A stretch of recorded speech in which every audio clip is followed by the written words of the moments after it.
হঠাৎ করে যে এই স্বপ্নগুলো এত তাড়াতাড়ি পূর্ণ হয়ে যাবে সেটা কখনো ভাবতেই পারি নাই। আলহামদুলিল্লাহ আলহামদুলিল্লাহ।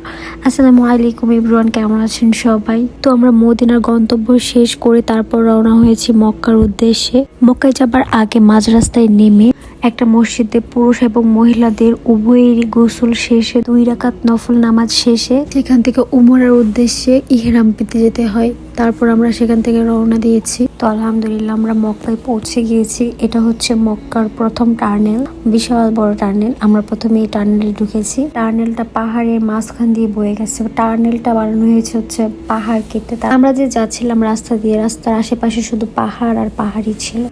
অবশেষে আমরা শহরে ঢুকে গেলাম। আর শহরে ঢোকার পরপরই মক্কার সব থেকে বড় বিল্ডিং এর রয়্যাল ক্লকটা দেখা যাচ্ছিল, যেটা আপনারা সবাই জানেন যে এটা কাবা শরীফের সাথেই অবস্থিত। এটা দেখার সাথে সাথে আমার হার্ট বিট বেড়ে গিয়েছিল, মানে একটু পরেই দেখতে পাবো হচ্ছে কাবা শরীফ। আলহামদুলিল্লাহ। আজকের ওয়েদারটাও মার্শাল্লাহ অনেক সুন্দর ছিল, মানে দেখতে অনেক সুন্দর লাগতেছিল ওয়েদারটা। আমি এইভাবে ভিডিও করতেছিলাম, আমার ভালো লাগতেছিল ভিডিওটা করতে। এরপর আমাদেরকে গাড়ি থেকে নামিয়ে দেওয়া হলো, একটা হোটেল দেওয়া হলো আমাদেরকে। হোটেলে সবকিছু রেখে আমরা বের হয়ে গেলাম মক্কার উদ্দেশ্যে। এই যে আমার হাজিমার তার বাবা হেঁটে যাচ্ছিল। মাশাআল্লাহ, আমার মেয়েটা আজকে প্রথম তার চাচুর সাথেও দেখা করবে, কেননা তার চাচু সৌদি আরবে থাকলেও অনেক দূরে থাকে আমাদের থেকে, মানে আমার হাজবেন্ডের থেকে। হাজবেন্ড থাকে রিয়াদে, কিন্তু তার চাচু এর থেকে অনেক বেশি দূরে থাকে। আমার সঠিক মনে পড়ছে না ওই জায়গাটার নাম। এই যে আমার মেয়ে তার চাচুর কোলে উঠে গেছে, তার চাচুর সাথে দেখা হয়ে গেছে। আমার মেয়েটা প্রথমে কোলে যেতে চায় না, কিন্তু পরে ঠিকই গিয়েছে। তো যাই হোক, আমরা এবার কাবার উদ্দেশ্যে রওনা দিয়ে দিলাম।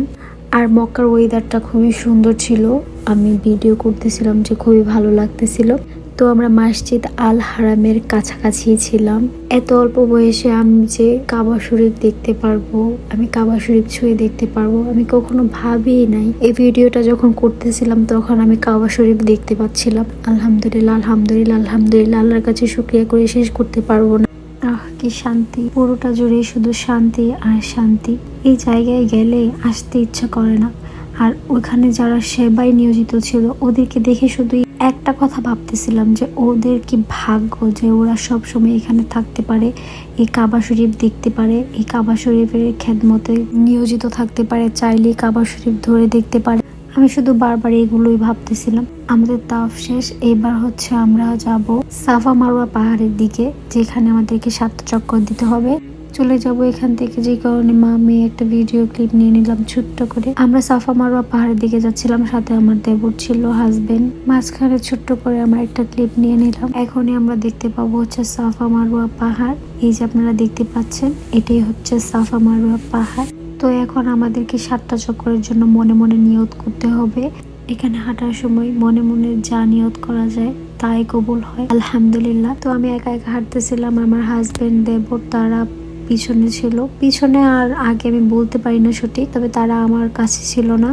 আমার মেয়েকে কুলে নিয়ে তারা হাঁটতেছিল, কেননা আমি আমার মেয়েকে কুলে নিয়ে হাঁটতে পারবো না, হাঁটতে পারলেও অনেক কষ্ট হয়ে যাবে। সেই জন্য 8টা চক্করের সময় ছেলেদের এই সবুজ রেখাটা দৌড়ে পার করতে হয়, আর মহিলারা স্বাভাবিকভাবে হেঁটে যাবে। এটাই হচ্ছে এখানে নিয়ম। তো আমি স্বাভাবিকভাবেই হেঁটে যাচ্ছিলাম, আর হাজিরা যারা পুরুষ ছিল তারা দৌড়ে পার হচ্ছিল। আমি হাঁটছিলাম আর ভাবতেছিলাম সাফা এবং মারওয়া পাহাড়ের দুইটার দূরত্ব মোটামুটি অনেকটা। যেখানে আমরা খালি পায়ে হাঁটতেছিলাম সেই জন্য আমাদের পা মোটামুটি ব্যথা করতেছিল। সেখানে বিবি হাজারা আলাইহিস সালাম কতটা বিপদে আর অসহায় হয়ে পড়লে সন্তানের জন্য আহাজারি করে 7টা চক্কর দিয়েছিল শুধুমাত্র দৌড়ে। আর শুধুমাত্র সেই জন্যই আল্লাহ তাআলার ওনার দৌড়টা এতই পছন্দ হয়েছিল যে কিয়ামতের আগ পর্যন্ত হাজিদের জন্য এটা বাধ্যতামূলক করে দিয়েছে।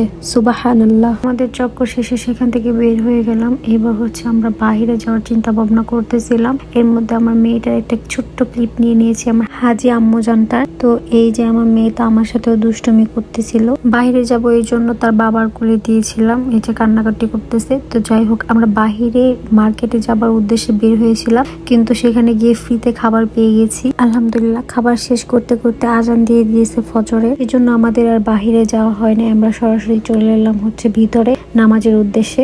আমরা ভেবেছিলাম কাবা শরীফের ভিতরে গিয়ে নামাজ পড়ব, কিন্তু অনেক লেট হয়ে গিয়েছিল, যে কারণে আমরা ভিতরে যাওয়ার সুযোগ পাইনি।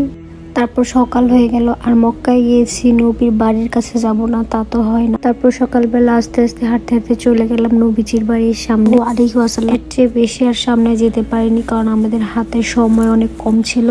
আমরা আরেকবার কাবা শরীফের ভিতরে যাব, যে কারণে এখান থেকে এই ভিডিও নিচ্ছিলাম। তো নবীর বাড়িটা ছিল হচ্ছে মূলত একটা গ্রন্থাগার, যেখানে বিভিন্ন ধরনের বই থাকে। বাংলাদেশিদের জন্য বাংলা বই, ইন্ডিয়ানদের জন্য ইন্ডিয়ান বই, মানে সবার জন্য সব দেশের বই আলাদা আলাদা আলাদা করে রাখা। আর পাশেই ছিল হচ্ছে আবু জাহেলের বাড়ি, এটা হচ্ছে বাথরুম মানে টয়লেট। আবু জাহেলের বাড়ি টয়লেট, সেটা আপনারা সবাই জানেন। তো হচ্ছে এইবার আমাদের চলে যাবার পালা এখান থেকে, সেজন্য একটা ভিডিও ক্লিপ নিয়ে নিয়েছি আর একটা লাস্ট। এখন এখান থেকে যাব হচ্ছে আরেকবার কাবা শরীফে। তো এই তো আমরা আবার কাবা শরীফের ভিতরে চলে আসলাম। আলহামদুলিল্লাহ, জানি না আরো একবার দেখতে পারবো কিনা কখনো, তবে আশা রাখি ইনশাআল্লাহ। এটার ভিতরে এত শান্তি, শুধু দেখতে ইচ্ছে করে, ভিতরে ঢুকলে আর ইচ্ছা করে না বাহিরে যেতে। তারপরেও কিছু করার নাই, যেতেই হবে। লাস্ট একটা ক্লিপ নিয়ে চলে গেলাম বাহিরে যাবার উদ্দেশ্যে। চলে যাবার পথে ছিল এক ঝাঁক কবুতরের দল। তো আমরা সবাই মিলে এগুলোকে খাবার দিচ্ছিলাম। এদের কি ভাগ্য, মানে খাবারের অভাব নেই, চারপাশে শুধু খাবার আর খাবার। সারাদিন কুটকুটিয়ে তারা খাচ্ছে তো খাচ্ছেই, আমি শুধু এদেরকে দৌড়িয়ে দৌড়িয়ে উড়াচ্ছিলাম। এটা আমার খুব ভালো লাগে। দেখতে দেখতে চলে যাবার সময় হয়ে গেছে। খুবই কষ্ট লাগতেছিল, গাড়িতে বসে ভিডিওটা করতেছিলাম, অনেক কষ্ট লাগতেছিল এখান থেকে চলে যেতে, তারপরেও কিছু করার নেই। তো যাই হোক, এই পর্যন্ত ছিল আমাদের মক্কার ভিডিও। এই পর্যন্ত ধৈর্য সহকারে দেখার জন্য আপনাদেরকে অনেক ধন্যবাদ। তো ভালো থাকবেন সবাই, আল্লাহ হাফেজ।